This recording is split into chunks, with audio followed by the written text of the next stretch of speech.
Welcome to episode 421 of the DFO Rundown, brought to you by Bet365. It's never ordinary at Bet365. Use the promo code NATION, NATION, and on a wide range of games, NHL, NFL, NBA, and more.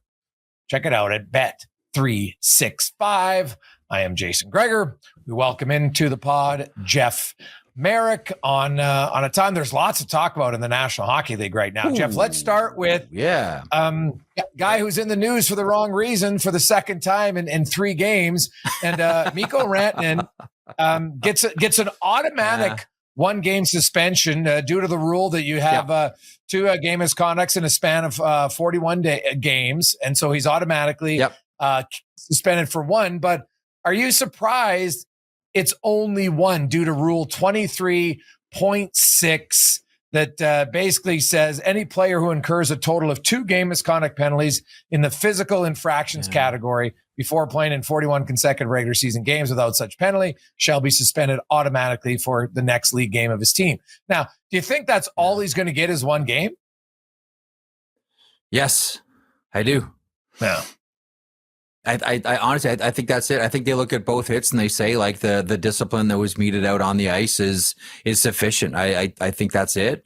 Well, let's break them down. So let's do the Romanov and he's out 5 to 6 months, and that's awful for the New York Islanders, obviously. On that one, you know, I listened to Glenn Gulutzon's explanation after the game, and I was closer to his way of seeing it than I was everybody else's. And I do want to have a conversation about Patrick Waugh barking at a player, but let's bracket that for a second. There was a collision, a mix up with Mayfield, and you know, like you play, like you knock into someone if you're chasing someone else. The minute you're off balance, where do your hands go? Their hands go up and they go into Romanov's back, and unfortunately, the outcome is disastrous for the Islanders defenseman. But I looked at that and I said, if you're going to call something, the 5 in a game is sufficient. I don't think that's supplemental. I don't think it's deliberate. It's not like he, shoved him from the hash marks into the boards. I looked at that one. I said, you know what? I think Gulutzon's got the right point on this one. The Coronado one from Saturday night was interesting because if you look at it, he's giving chase to the Flames forward, and Coronado is either in the process of stopping along the boards or maybe even curling back a little bit. And Rantanen is already committed to it. I know you have to be in control of your body. He's giving chase. He's really close. It's one of those situations where if he doesn't stay on that line, Rantanen's in a bad, well, Coronado's in a bad way, but Rantanen's in a bad way by way of penalty here. I looked at it and kind of said, this one seemed a little bit inevitable. Look, Rantanen's a big, strong guy that can skate fast. And when he burrows down on someone, he can really plant them. I don't think that either one of them, I know it's a tough week for Rantanen, and then you want to throw in the diving and all that. I know it's a tough week for Rantanen, but I don't think that he intended for that outcome to happen to either Romanov or to Coronado. How did you see them? Because I looked at him and said, if you're going to give him anything, the penalty on the ice is fine for me. Well, the first one, him and Mayfield, their skates clearly do get caught together prior. It was the push I didn't love when he's going down, like he's down and then he reaches out and pushes him. And I'm like, why? Why are you extending your arms? That's the part of it that I was like, hey, if you just fall into him, but you watch, he extends his arm there, right there.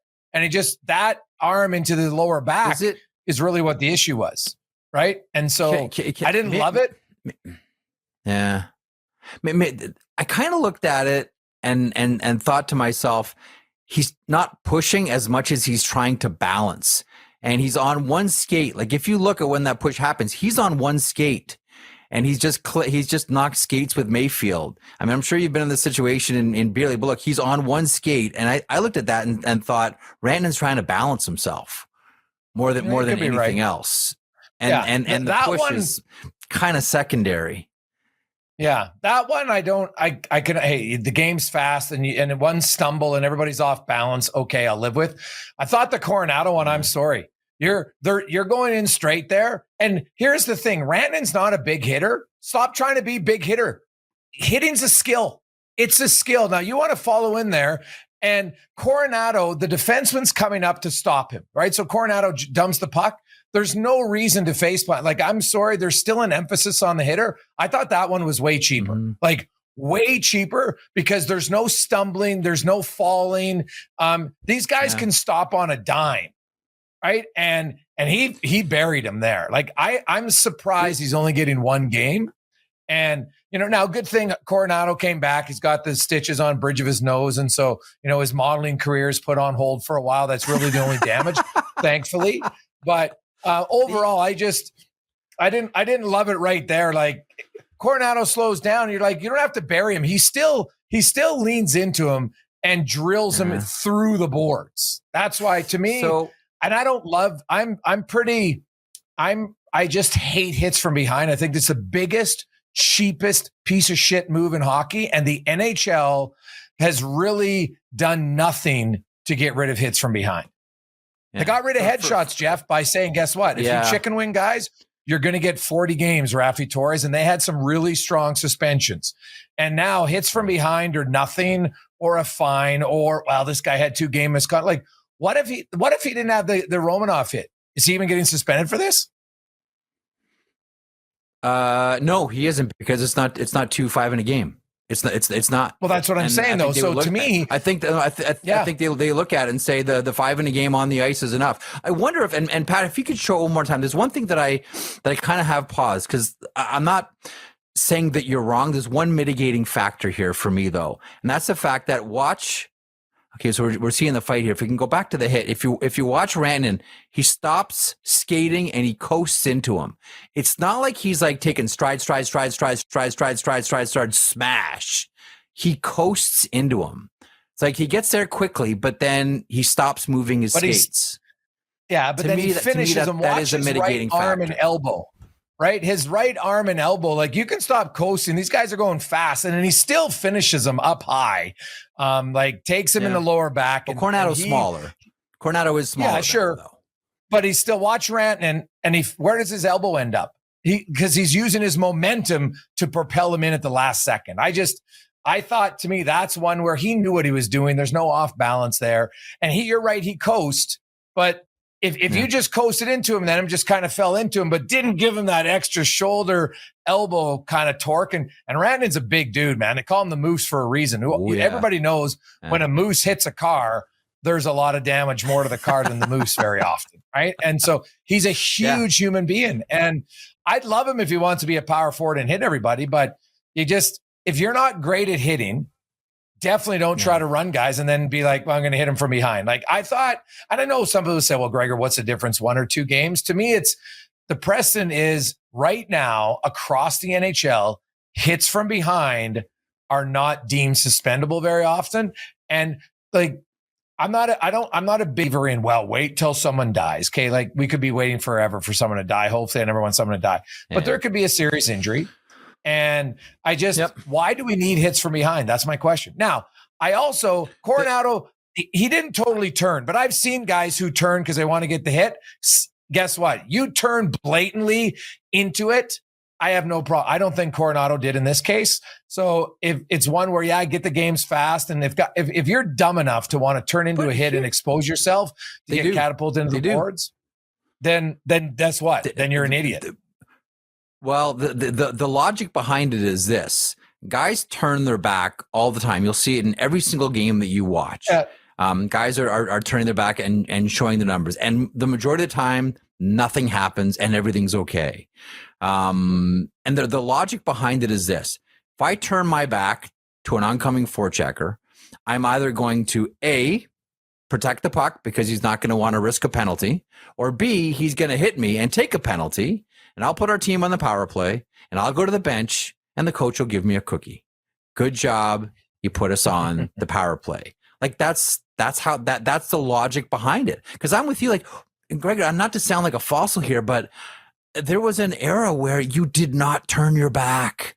And especially around the boards, you did not show your numbers. It never happened. But now, more so than ever, it is a strategy either to protect the puck or get on the power play. Now, one of the things that I was hoping I could get your thoughts on today's podcast were the comments that Patrick Waugh made Mikko Rantanen about, you're not going to survive the next game. They don't play again until March, but nonetheless, I'm paraphrasing Pat. I'm not sure that's the exact quote, but something in that spirit. I've always been of the belief, and I called a bunch of coaches that I know and asked about it. The unwritten rule is, unless you're getting on the ice, you don't players. You don't. Yeah. Unless you're out there to do something as a coach, you don't yell at players. I talked to one coach today about it because I thought we might be getting into a conversation about it. I said, how do you look at it? He said, I don't do it because what it says to the players on my bench is, I want you to fight my battles. I'm going to yell at these players and then you're going to go fight my battle.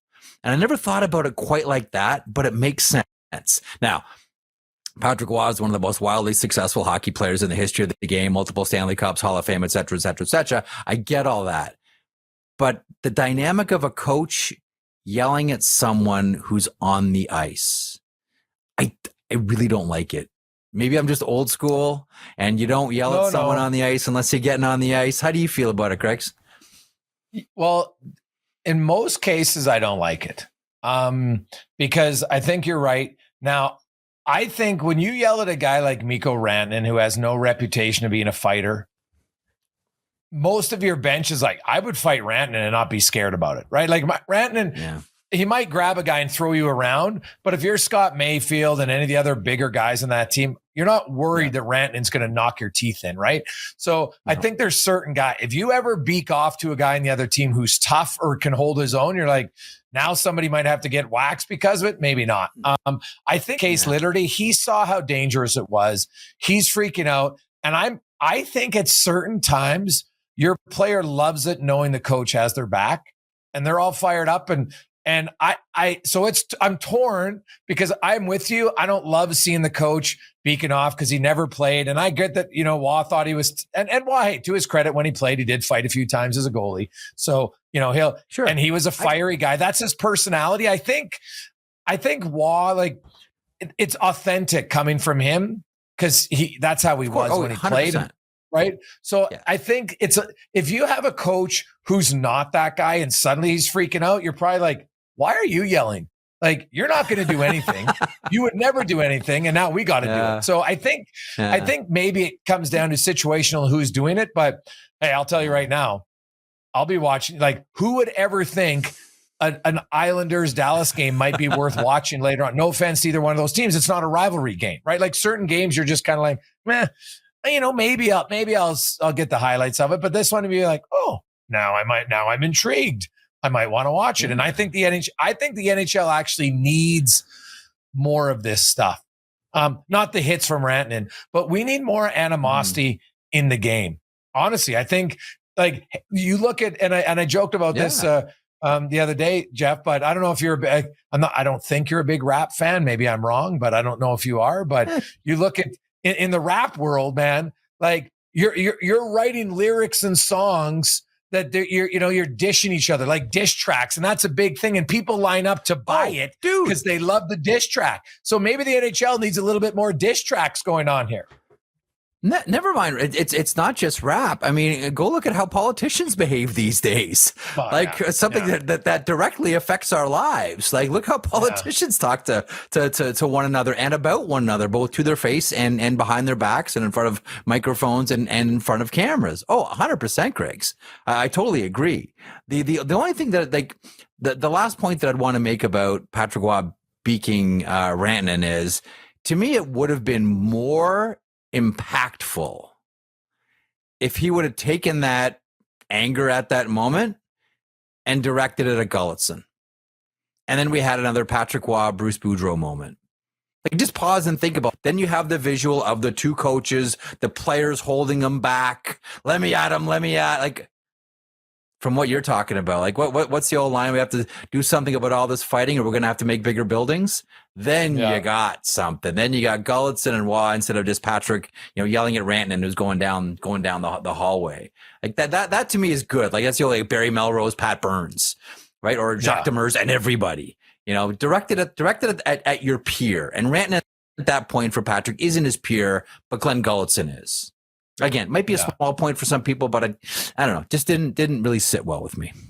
No, I could totally understand why, and I get it. And so, it's adding a little fire to the NHL, which I'm all for. Now, speaking of fire, it's in a different level, because right now the Minnesota Wild, like they had a terrible start, and they've really found their stride. Wallsted's got 3 shutouts in his last 4 starts. The Wild just had back-to-back shutouts, different goalies. They got 4 shutouts in their last 7 games. And you combine that, Jeff, with them going up and Connor Hellebuck going out for the Jets. They're 0-2 since he's gone down. They were 12-7 with him. Yeah. And I look and say, I guess kind of a two-parter. Talk about the Wild, but also how the Wild success, man, if all of a sudden you're in Winnipeg, you're like, damn, that 4 to 6 weeks with Hellebuck, like that could be the difference in us, getting home ice or maybe even making the playoffs. Well, the thing that I worry about with the Winnipeg Jets, and this is like, there's always the one team every year that you look at and you go, ooh, they're the oldest team in the league. You wonder what, the hospital bracelet's going to mean for this squad. And the Winnipeg Jets are the oldest team in the NHL. Like, there's just the reality is like, there's always got to be the oldest team in the NHL, and this year it's the Winnipeg Jets. That's why I worry about Wig and precariousness. Like, every team gets hit by the injury bug, right? It's a reality. And if you don't, generally you're going to have a good season. You need luck and you need health. We all know that's how you win Stanley Cups. When you get into your 30s, like, when it happens quick and it happens often. Right. This is, one of the things that, analytics has taught us about investing in players in their 30s. Be really, really careful how you allocate your funds, because that's the sensitive time for injuries.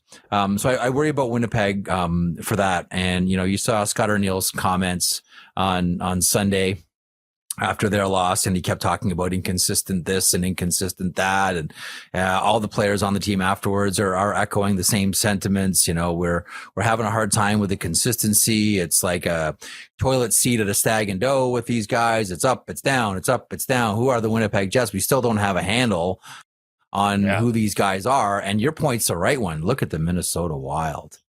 Oh, by the way, that was the first win in 10 games for Minnesota against Winnipeg. Did you know that they had a 9-game winning streak that Winnipeg did over the Minnesota Wild?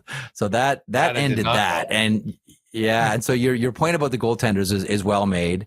Wallstedt has been, well, they both have. They've both been phenomenal. But listen, like, I don't know that I would call them the best line in the NHL right now, but Boldy, Johansson, and Eriksson Ek are like drawing top assignment and like defensively sound. And Matt Boldy's got 13 goals now. And I know, the engine is Kaprizov, but holy smokes, you want to talk about a team on a different level? Minnesota, yes. But this is the best I've ever seen. Correct me if I'm wrong here. This is the best we've ever seen Matt Boldy play.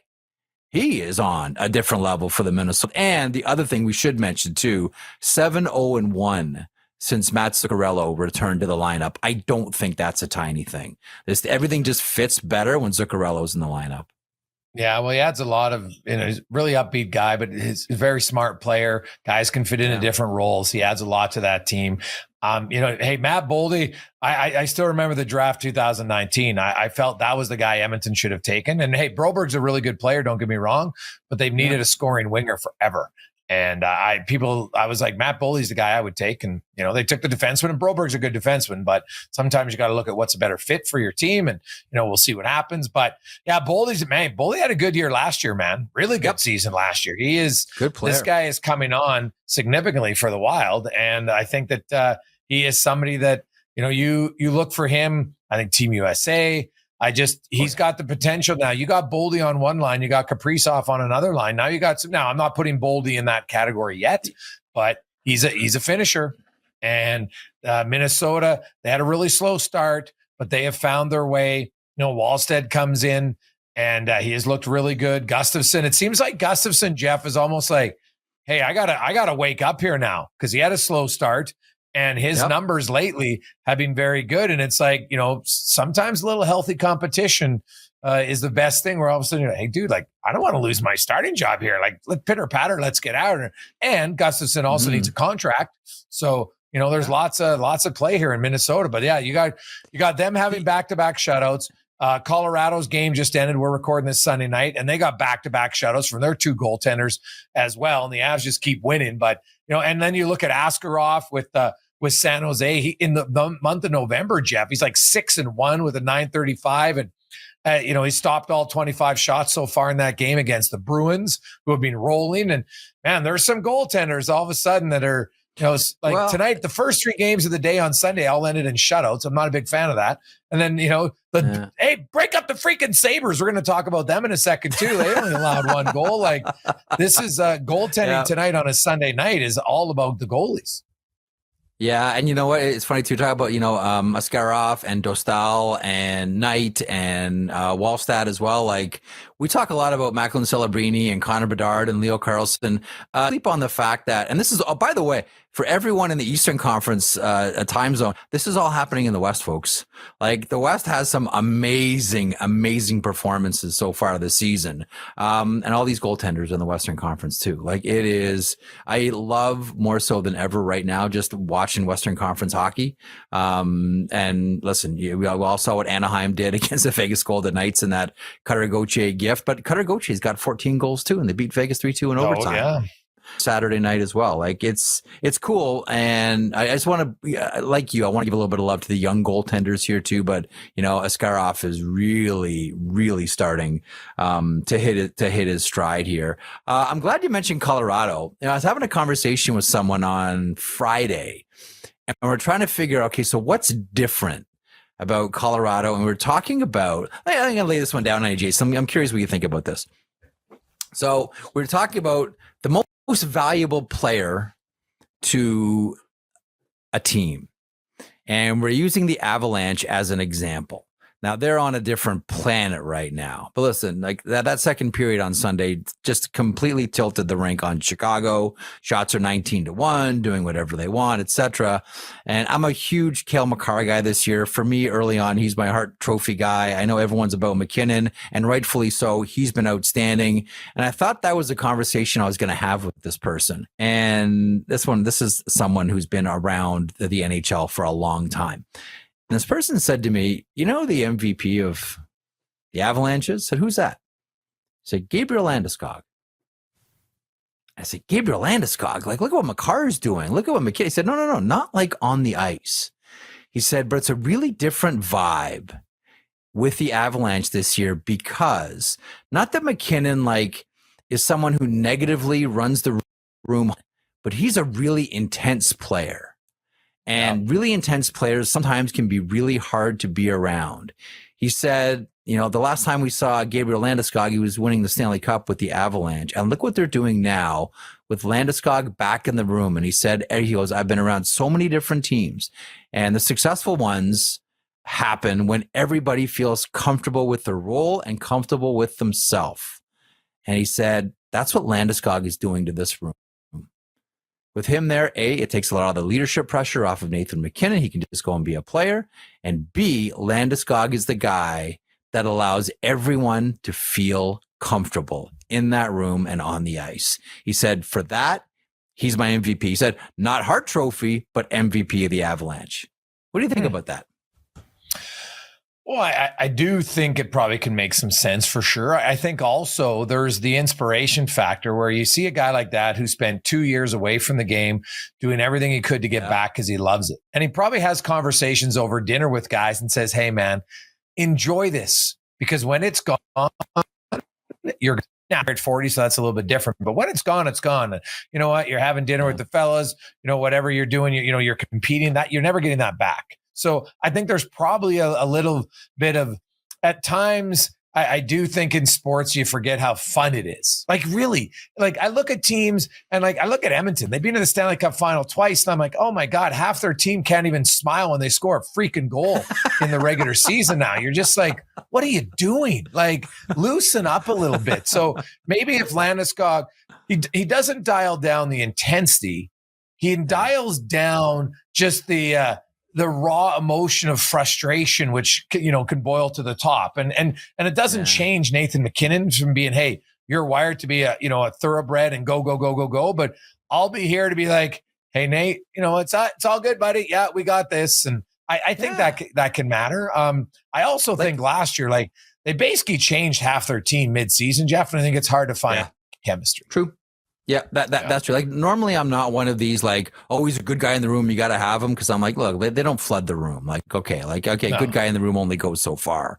But I think with Landeskog, like, it makes a lot of sense. Like, why is this team different? Why does it feel different? We can all see them, winning the Stanley Cup, and like, just last time we saw Landeskog, he was winning the Stanley Cup, and he's going to do it again for the Avalanche. I just thought it was a really astute point from someone who's been around a lot of teams for a lot of years, that Landeskog is actually the one that allows everybody on that team to be themselves.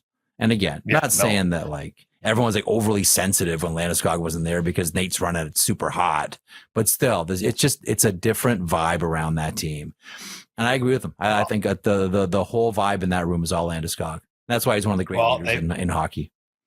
With their win tonight, they've won 9 in a row, and they're 16-1-5. They got 37 points. Like, they're on pace here to beat the Bruins from a few years ago, which is wild. So, obviously it's extremely, extremely hard. The horrible cliche. Say the horrible cliche. Are you concerned you're peaking early? I always love that one in a scrum. Yeah, we're gonna deliberately drive some games in the ditch now. But I will say this, Jeff. If let's say they continue rotating the goalies the rest of the way, if you get to the playoffs and then you decide to run one guy, I'm like, why? I never understood why Boston did that year in the playoffs. I'm with you. Made no, like, why change what got you? Hey, it's the old adage: go bring the guys that got you to the dance, and that's what got them to the dance. Might be unorthodox, and I know everybody's like, you got to play the hot guy. Why? You kept rotating guys all year long, and your team, they got used to it. Your team was used to it. It had no impact negatively. So why suddenly does it? And I think that I still believe that Boston outthought themselves in that series. I don't know if that was just some of the things that I've heard about that situation. I don't know that was a team decision. I don't know that was like, okay, now we're just going to go with the one hot hand. I think there might have, and I'm having a hard time, like, kind of grabbing a handful of water, trying to figure out exactly what was going on. But I don't know. I think they would have been comfortable with a 2 goalie situation, but I think that there was one goalie more hurt to it. No, I don't think it was one goalie hurt. Again, like, I don't want to say too much in case I'm wrong. I just don't think that it's what it appeared on surface level, based on some of the conversations because I shared the same thing with you. I'm like, what are you doing? Like, don't get out of your own way. Don't overthink this. And I was, told, like, you might want to pump the brakes on that line of, because I was the same as you. I was like, what are they doing this? And I talked to someone who was like, hey, you might want to get in the back seat on this conversation. All right. We'll see. So I guess, but I'm with you. But hang on, I am with you. Like, if you have that hot rotation, don't break it. Don't. Yeah. Keep going with the rotation. I agree with you 100%. Yeah. Like, it's, I don't, like, I got to go back, because didn't they play both goalies at some point eventually anyway in the series? So it couldn't have been injured. No, it was not an injury. It was not an injury. So discipline or whatever it would be. I don't think it was discipline. Again, I don't know exactly what it was. Like, I went through like the laundry list of things. It was like, no. They just said like, look, I have to be vague about this, but it's not. It's not as it appears. Not as it appears. Okay. But your point is the right one. If you get there and you're going Mackenzie Blackwood, Scott Wedgwood back and forth, same as Minnesota. If they're still bumping back and forth, like, don't stop. Now, speaking of Boston, Jeff, I do want to talk about a guy. Yeah. If I asked you today, in the calendar year of 2025, who has the most goals in the NHL? Well, since you're framing it Boston, I'm guessing it's Pasternak or Geeky. It's Pasternak. It's Pasternak and Geeky. They each have 41 goals. Now, if I would have said David Pasternak, people would be like, oh, yeah, no problem. But since January 1st, like Morgan Geekie has become a hell of a goal scorer for the Boston Bruins. Yep. And, you look back at things and we talk a lot of times about evaluations from teams. And, when Morgan Geekie had that decent year, not like out of this world great year in Seattle, and they had a chance, they had to qualify him. They chose not to qualify him because they were worried that he was going to get too big of a contract. You know what contract he got that summer? 2 years at $2 million. And they didn't want to qualify him because they were worried about that. I'm like, what are you doing? And now he goes to Boston, plays very well, earned himself a new contract, right? That just kicked in this season now. It's first year of his new deal. And this guy's a real scorer. And for a team that's desperate for scoring, I always am curious how they look and say, well, geez, we're worried about if we qualify him, what much is it going to cost us? He cost you $2 million. Like, what? Yeah. Mind blowing. Now, I'm not saying maybe Morgan Geekie wouldn't have come that guy in Seattle, but when you got that skill, man, like maybe he wouldn't have led the league in goals in a calendar year, but that's a pretty bad read by the Seattle Kraken. So there's a couple of things with Morgan Geekie. Your point's right about this one. I don't like. I give Carolina a mulligan on this one because they lost him in the expansion draft, and I'd have to go back and look at the other players that Carolina may have had to make a decision on. But then I always think back to the late great Sam Pollock, who many consider the greatest general manager of all time, who would always say, "Never give up on a young player until you're 100% certain. If you're 99% certain, don't do it. You have to be 100% certain." But this was like mitigating circumstances, the Seattle expansion. So I will give Don Waddell the mulligan on Morgan Geekie. But it just seemed to me like, Greg's like, you watched all the games. Like they had him pigeonholed as a fourth line player on that team. So one, he's been drafted by Carolina and then been left available. So not wanted on the voyage. So right away, confidence, young player, shook, goes to Seattle. Pigeonholed on the fourth line. That's where they had him.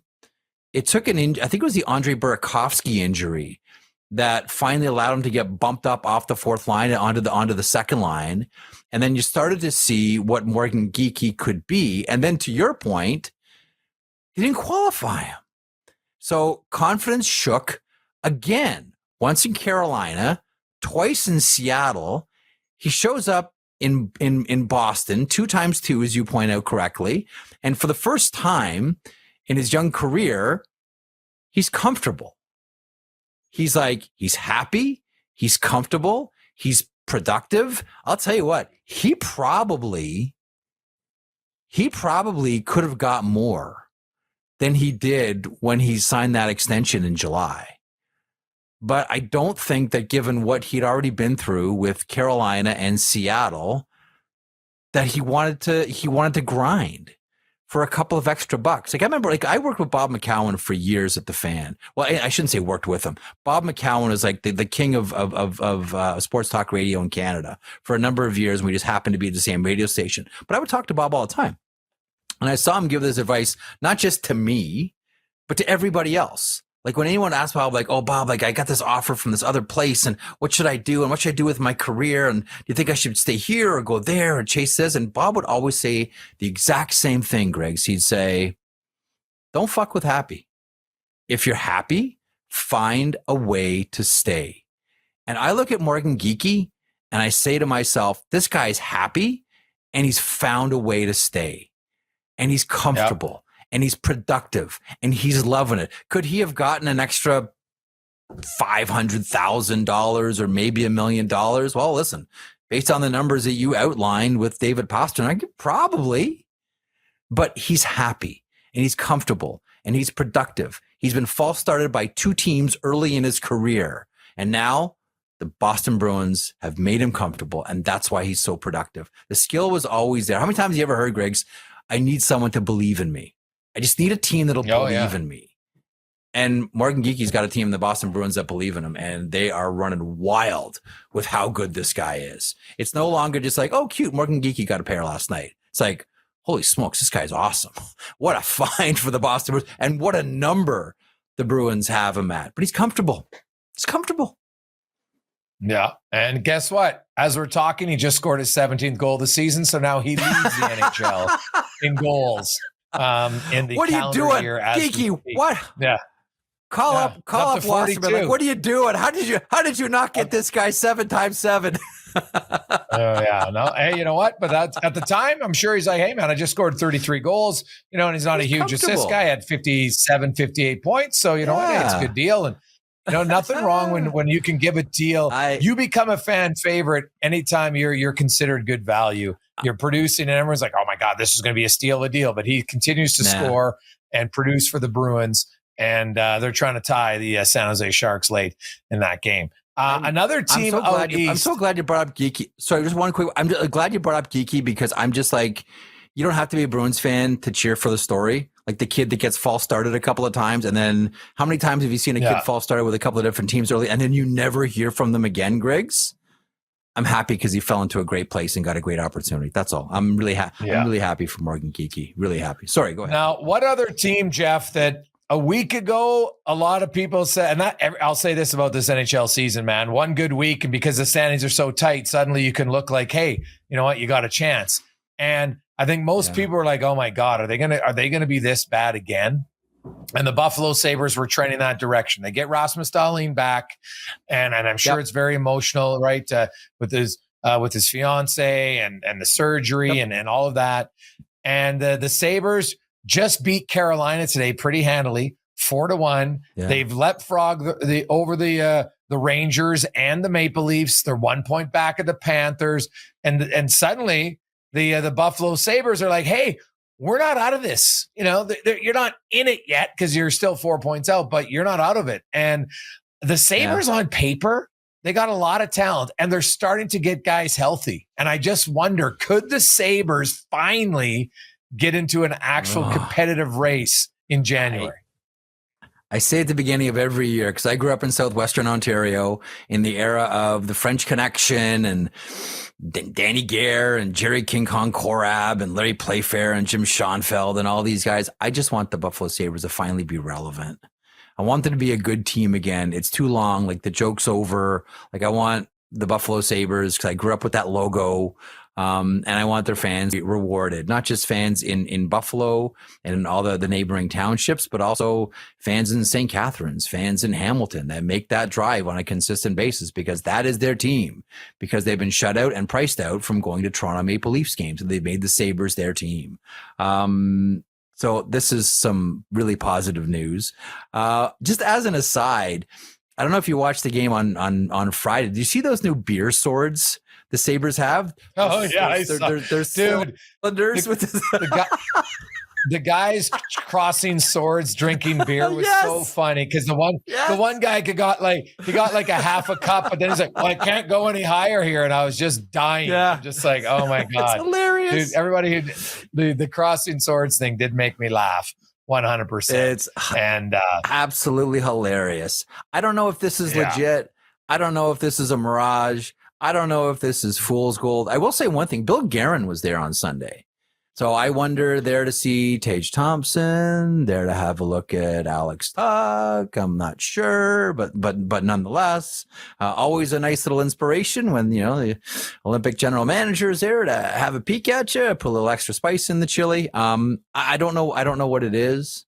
I do know that this is a team that you look at on paper and you say to yourself, it should be better than we're seeing right now. And it's been long enough for these players to develop. Although I will still make the argument that one of the stories of this recent history's edition of the Buffalo Sabres is players that have been rushed to the NHL too quickly, but nonetheless, I hope it's real.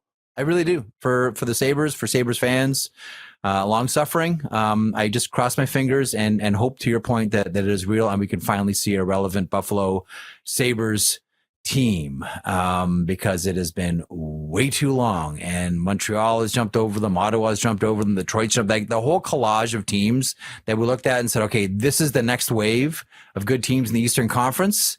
They've been stuck in neutral for a long time. They've been on this treadmill that seemingly never ends. I hope it's legit.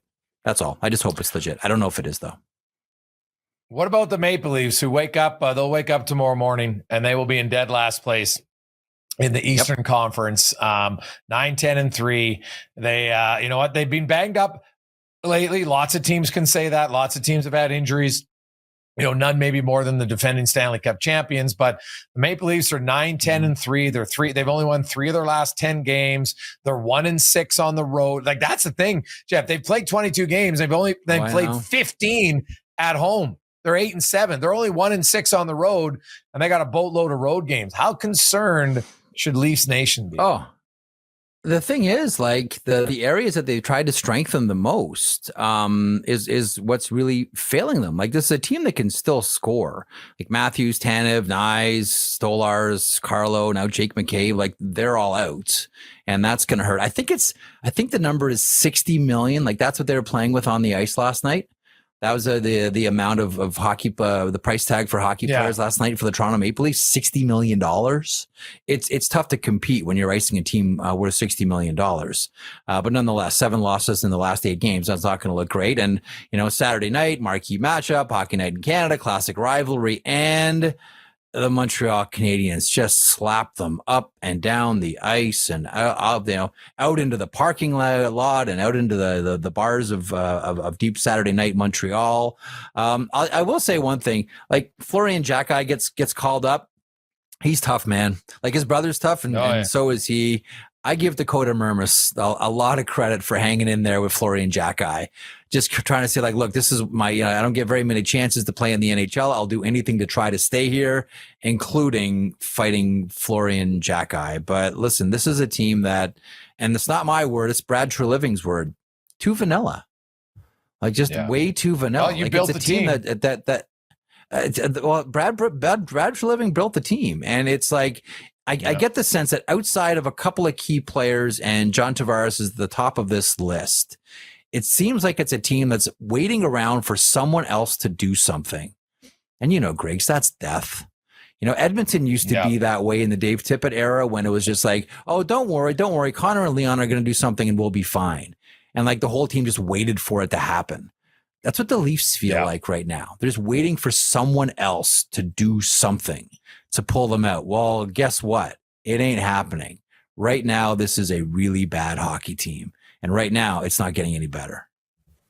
No, I agree. There's some teams that you just got to find their way, and they got to find it soon. And when you have other teams, not only do you have to find your game, but you got to find your game quickly, because some of these other teams are starting to find their game. And, Buffalo has at least, found their game, but Detroit, like, they're still in first. Tampa Bay's had all these injuries. They're rolling. Now, the Ottawa Senators without Brady Tkachuk are 11-6-4 and 6-1-3 in their last 10 games. So, who are all the teams? Montreal had a little bit of a wobble. We'll see where they're at. But, Florida's still a team that's got to find their game. And if you're Toronto, you're kind of like, damn, where are we going to go here? So we got to get going quickly. Yeah. And I think it's, I'll be very curious about how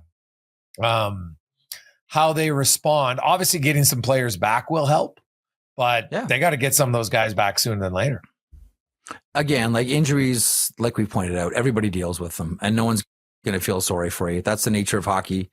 That's the nature of this year. Compressed schedule, older players. We still don't have any information about what's happening with Austin Matthews or when he's going to be back. It's the great mystery in Toronto, which it seems like he's just going to have to manage throughout the years, and it'll pop up and fade away and and pop back into the reality of the Toronto Maple Leafs organization and then vanish again.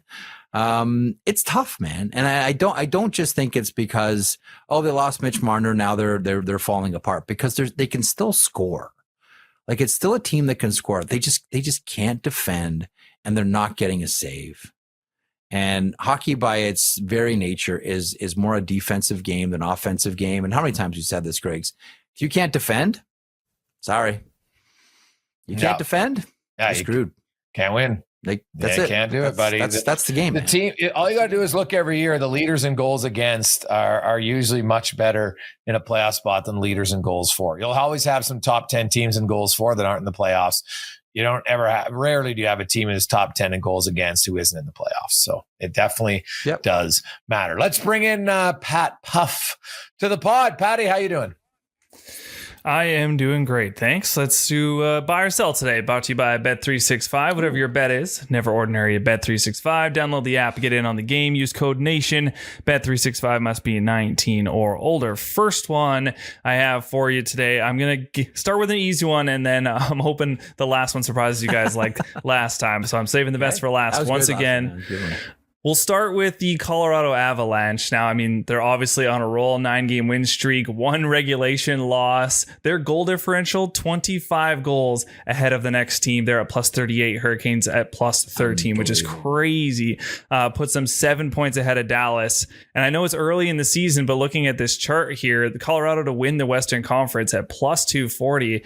I think there's some juice there. I mean, they've got a bit of a gap ahead of the next place team. So I'm curious, buy or sell. I know it's early on the Avalanche winning the West. I think it's just already a bit of a runaway. What do you think, Gregs? Oh, geez. Yeah. 16-1-5. It's kind of ridiculous how good they've been. So, and like that, Dallas, though, is Dallas had a slow start and they picked up pace. Now Rantanen's hurt, suspended for a game, and Duchesne's still out. Hardly they got some guys out for a short term, and the way Colorado's going, you build a 10-point gap. 10 is a lot to make up, especially in the 3 points that we see usually more of later and that we've seen already now. So it's not a lock. There's no locks. We've seen it, but man, they're. Could you ever say this guy's a lock to finish first in the West at 40 games? But God, the way they're going, it might be. So I like that juice. It's still not bad. It's not bad at all, considering they've got a 7-point bulge already. The only thing that could take them out is key injuries. That's it. But they're getting too many great performances from too many players up and down the lineup. Like, they're deep, they're getting saves. Cale Makar's on a different planet. So is Nathan McKinnon. The only thing that can get in their way is themselves or injuries. I can't see anyone. Like, you have a look, like Minnesota's on a rip right now, but no one thinks that they're going to come anywhere close to Colorado. Dallas, perhaps. I'll be curious to see what Dallas looks like come trade deadline, because this is another go for it year for Jim Nill and the Dallas Stars. But anybody else on that list going to come anywhere close to playing the level and the clip that the Avalanche, like, just think about the clip that a team like Vegas or a team like Edmonton, for that, might have to play at to even get in the same stratosphere as the Colorado Avalanche. This one is like is as close to the long-term deposit, because the result is guaranteed that you're going to get, Pat. That's I think, you don't want to say the fight is over and throw in the towel in the first round, but we're getting pretty close already throwing in the towel on this one. Yeah, I agree, which is pretty crazy, being only 22 games into the season. And I mean, you could look at it the other way too, is if you do think Dallas is going to sneak in there, I mean, plus 650 is pretty crazy. The second one I've got for you, now this one's a little more speculative, but I'm just curious, watching teams who are, starting to kind of fall behind in the standings and whatnot. Jordan Binnington hasn't had a season to brag about necessarily this year, an 880, a 313 goals against average. And the Blues are still slipping. They got rid of Texier. I'm curious what you guys think. Buy or sell, is Binnington going to finish this season as a Blue? Merrick.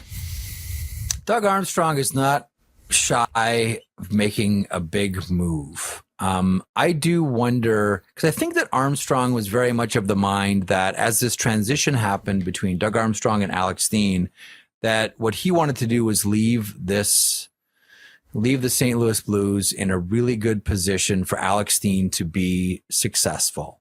That has not happened.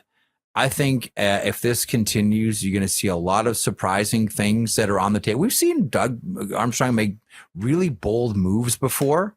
Like, remember he traded David Backes and they weren't that far out of the playoffs, but he's like, nope, don't have it. Boom, Backes is gone. Like, he's not shy. He dug in his heels on the with Alex Pietrangelo. Now, ended up being, not the smartest thing to dig your heels in on, but nonetheless, like, when he makes up his mind to make a move, you will not budge Doug Armstrong. So I would think that it's getting pretty close. I mean, we hear the names like, Justin Falk and Jordan Kyrou certainly out there, but I wouldn't be surprised, to be honest with you, Pat. I wouldn't be surprised to see Doug Armstrong make any move, and pretty much outside of a couple of stud kids, I could see him pretty much saying, yeah, you know what? We're open to our policy on anything you want to talk about. I look at the Blues, and Binnington's got 1 year left at $6 million. Now, Doug Armstrong, Steen's there. I got to think Steen's is the guy who's his successor, that he's going to have a say. It's not like Doug, okay, I'm going to move all these guys out. And then, oh, by the way, okay, see, Alex, I'm gone. You know what? Like, you got to, I would assume it's a little bit of a collaboration at this point. At least I would hope it is anyway. And so I'm kind of curious that, or they'll know. I think Binnington's odds of being moved would be a lot higher if Joel Hofer was playing better. But he hasn't had a good year at all. Right. So they're like, okay, we trade Binnington. Then what are we doing? Right. Like now, what do we got? Because Binnington's at least shown in his career. He showed again last year in Four Nations, right? Like he can still elevate his play. Obviously, his regular seasons, you do wonder, like, are his best consistent days behind him? Probably. Now, would a team like Edmonton, who a lot of people think are desperate for a goalie, would they be like, oh, geez, if Binnington has a good Olympics, maybe we got to bring him in? Right? Like they might consider it. Now. They don't have the cap space, so there'd have to be some cap gymnastics to make something like that work. But Binnington, I'm going to sell. I think he'll still be a Blue by the end of this season, which is June 30th. Fair. Yeah, I just thought it's $6 million. I mean, that's not the worst price tag. And I mean, maybe the better question would have been, is Hofer and Binnington going to be the duo by the end of the season? But I mean, I guess we'll see. It's still early. They could turn it around and they'll probably just stick with it for the season, like you said. But the fun one I have for you, and you guys briefly talked about him, Max Celebrini.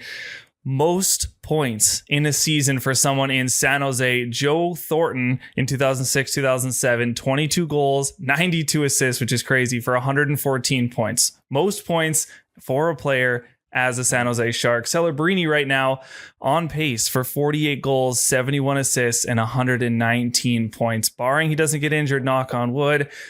Is it possible, buy or sell, for Celebrini to be the point leader for a San Jose Shark this season? Greg's.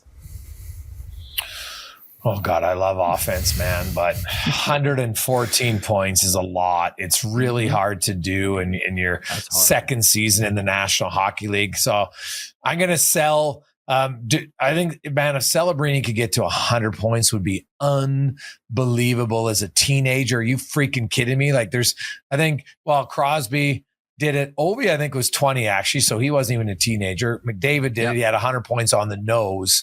That might be the only two teenagers off the top of my head had 100 points this in the salary cap era. I might be missing someone, but it is damn hard to do. So I'd love to see it happen, but I'm going to sell. There's a point in the season, and it's different for everybody, where it starts to feel like a job. And it starts to feel like a grind too. And 82 games is a lot.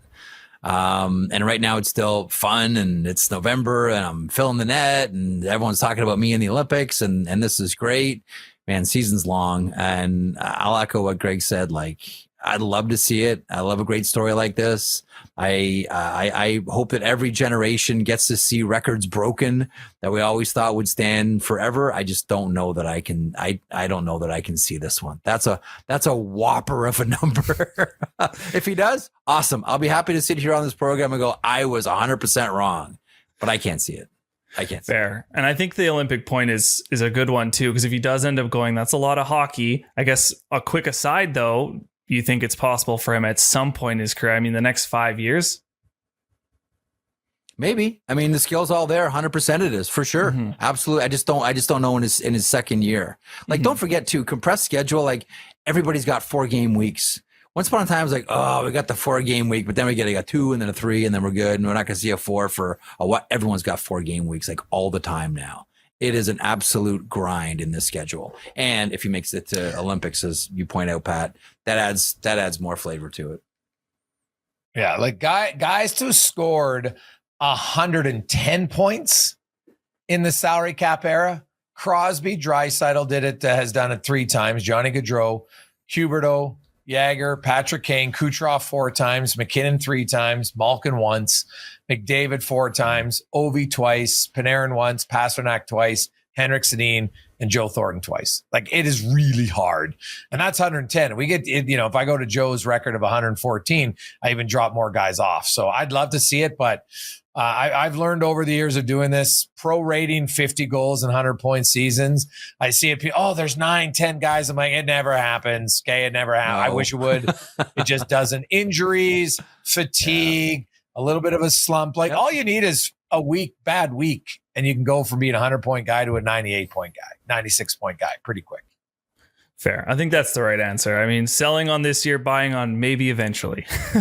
But that's all I got for you. Buy or sell. Brought to you by Bet365. I think to get to that level, he's going to need a running mate. Yeah. Like I like Will Smith, but Will Smith's not yet a high-end running mate. I think you need another guy to do it with you usually. Now, I know Kucherov had that wild season, right, where he was like 40 points. So you can do it, but it helps to do it consistently if you got another running mate who's at least a 90-point guy. I think that's fair. Either way, it's been fun to watch so far, so hopefully you can keep it up. Yeah. Oh God, yeah. No, he's been a treat to watch, an absolute treat to watch. So, a few other things. If you could only take one, Bedard or Celebrini for Canada. If you could only take one. Oh God. Eek. I might take Celebrini because I think for me it's Celebrini. I think Celebrini could play more of a bottom six role because his defensive acumen at this stage of their career. Yes. Yeah. You don't. Canada's not going to need any more scoring. It's what else can you give us? That's why I go. And guess what? Celebrini 2 assists tonight. He's up 34 points. Jumps one ahead of Connor McDavid. Good for him. So hey, he's like, don't count me out just yet. I got it. That would be one of the greatest things to be wrong on when we come back into April and we look back at our projections and being like buy or sell. Yeah, I didn't think he'd get to 114. That'd be sick. Shark fans, I hope I'm wrong. Yeah, but it's really hard to do. Before we let you go, Jeff, the talk, and this is odd to me, kind of funny. Yeah. But everyone's like, oh yeah, the Olympics are in Europe. Geez, they're going to play on big ice. I'm like, no. It's going to be regulation ice. Well, now it's not going to be NHL regulation ice. It's 4 feet shorter. There was some screw up in the building rink. Jeff, I don't know if you've heard this, 196 feet instead of 200. So I think back to some of the great smaller barns, whether it's Boston Garden, Buffalo, which was one. Yeah. So Garden was 191 by 83. Chicago Stadium was 188 by 85. And the odd in Buffalo was 193 by 84. So here's what I wonder about that reality. So it's going to be, if it's going to be a shorter rink, it's going to be tighter. So there's even less room to hide out there. That's one of the issues with the IIHF, International Ice Hockey sides. There's a lot of room to hide on that rink. So I wonder if that opens the door more for someone like Tom Wilson. If that's the reality that you're dealing with, and it's going to be even more of a North American game. I know it won't be officiated exactly like a North American game, but it'll be even closer to a North American game because no one can hide. Does that make it more desirable for Hockey Canada to take Tom Wilson, who could also I'd have penalties, Tom Wilson on my regular shift? You'd have him anyway, right? Yeah. So I thought I had him on my team anyway. I think Wilson's shown here the last years that you know what, he can be physical, but he doesn't. People still get mad when he hits hard because he's Tom Wilson, but he doesn't hit dirty as much as he used to. I think we can all agree with that. No, he's won a Stanley Cup. He knows how to play in big games. He can score goals too. Like he had 30. It's not like this guy's a 20 goals. He's a 30 goal scorer last year. He's playing well again this year. I had Wilson on my latest roster for sure. I had Scheifele, I had Celebrini, I had Bedard, I had all of them. Like I think there's going to be some changeover. There's some guys playing really, really well.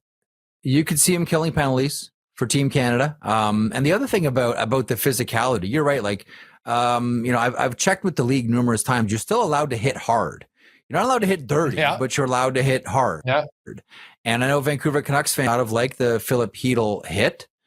It's always a problem when it's your goal that gets scored. I understand, but that's a clean hit. It's just hard.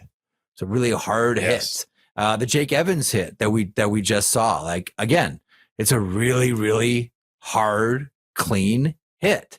Like the one thing right now that Tom Wilson, and watch, like I'm going to totally blow it now because this week he's going to go out there and like light one up and take a 10 gamer. But Tom Wilson has kind of figured out how to walk that line and not cross over it. And not do the things that he used to do. It's a total, and it's one of the hardest things. The hardest thing to do in hockey is score a goal. Got it. But the second hardest thing to do, and ask Mikko Rantanen what this feels like now that he's sitting out a game, is a hard, clean body check. It's hard, man. Now more so than ever, it's hard to do that consistently. And so far this season and last season too, Tom Wilson's done a great job. I'm with you, Griggs. I could see it. And even if it's a smaller rink, I think your Hockey Canada get even warmer to putting Tom Wilson on the team. Yeah, like if that's a report I've heard, and I had somebody reach out to me about it on the weekend. I was like, I mean, he goes, yeah, hey, you hear about the rink? I'm like, oh, geez, it's going to be delayed. He goes, no, it's going to be smaller. I'm like, what? So yeah, it was kind of mind blowing to me. So we'll see if how some people might say, hey, 4 feet. Think about it. So where they shrink, is that 2 feet in each end? Is it like one less foot in the neutral zone? 1 1/3 foot in each offensive zone? Like, I'll be kind of curious how that changes the overall dimensions. Like, where does that 4 feet get shrunk? I hope they take it from the neutral zone. I hope they don't take it from any of the offensives. I hope they take it from the neutral zone. Yeah, but think about a 4 foot difference in the neutral zone. Right? Like a 4 foot difference in the neutral zone. Oh, you're right. Because it changes how you attack off the rush for sure, right? Like guys think they got more space to make plays. Bingo. Like that's the thing. Like you're playing in the Olympics because not that you spend your entire career skating and riding on the trolley tracks and everything's pre-programmed for you, but there's a comfort that you have with a 200 by 85, right? And you're almost like you make a lot of assumptions that aren't right when you change, and this is the highest level of sport. When you change a tiny little thing about the dimensions of the rink, it can completely mess you up. Right? Yeah. Change the tiniest, like we're talking about guys at the highest level of performance. You change anything or move anything an inch to the left or an inch to the right, it can totally screw guys up. I'm with you. Like, I think you may look at it and shrug it off. 4 feet, who cares? I think it's a big deal. I really do. Well, yeah, even though these guys are the best of the best. Yeah, it would be crazy. So something to watch for to see if that actually comes to fruition. If that's what's going to happen. Because here we are. It's in November. It's not like you can rebuild the rink, Jeff. You don't have much time. Like these Olympic rinks always get built a week beforehand. So I don't know. Maybe they take out a row of seats and try to extend it here. But that was a wild thing to me to hear that there was that much of a measuring screw up. So that is wow. That is not ideal. Somebody, if that's actually true, I would have loved to hear the conversation. How far is the rink? Pardon? 196 feet. No, 200 is what it's supposed to be. 200. How did you get 196? We agreed on 200.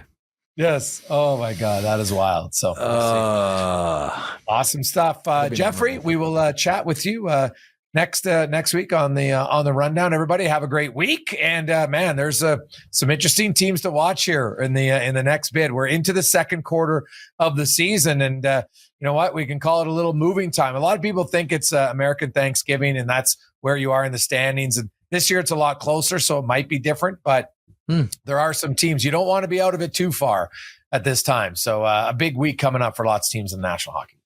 That's the rundown brought to you by Bet365. Hey, hockey fans, if you enjoyed that video, then make sure you hit the subscribe button right here on the Daily Faceoff YouTube. We have you covered for everything you need. Exclusive interviews on The Sheet with Jeff Merrick, all the latest hockey news on Daily Faceoff Live, and you can always get your morning started with Johnny Lazarus and Colby Cohn on Morning Cup of Hockey. Don't miss a minute. Hit that subscribe button.